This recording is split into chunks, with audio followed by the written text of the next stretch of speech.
Espero se encuentren bien. Este domingo es el 31º del tiempo ordinario y Marcos nos presenta el texto del mandamiento más importante. Y el contexto próximo de este son las controversias que él tiene con los judíos. Comienza el texto de hoy con la pregunta que le realiza un escriba. ¿Cuál es el primero de los mandamientos?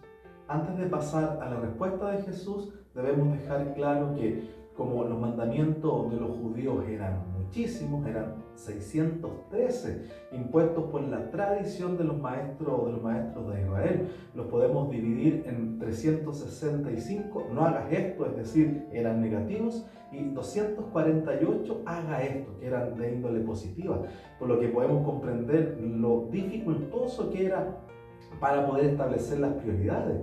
Jesús responde citando el Shema Israel en primer lugar, es decir, escucha Israel, el Señor nuestro Dios es el único Señor, y tú amarás al Señor tu Dios con todo tu corazón, con toda tu alma y con todo tu espíritu y con todas tus fuerzas. Texto que los judíos piadosos debían recitar, 2 veces al día.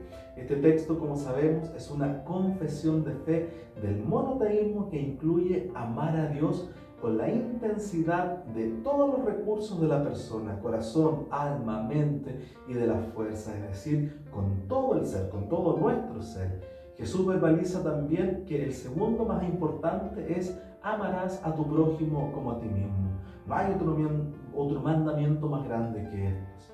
Este segundo mandamiento es una cita del libro del Levítico capítulo 19. El lazo que une estos dos preceptos es el amor. Pero el mandato de amar al prójimo como a sí mismo no está ni siquiera en esta cita en un lugar preferente. Prácticamente se menciona de paso al hacer referencia a la no venganza. En este segundo mandamiento es donde reside un punto crítico de los doctores de la ley y de los otros grupos que enfrentan a Jesús. Ellos detestan al pueblo y lo explotan en nombre de la religión. El escriba, sin ninguna hostilidad ni ironía, muestra su conformidad con la enseñanza de Jesús.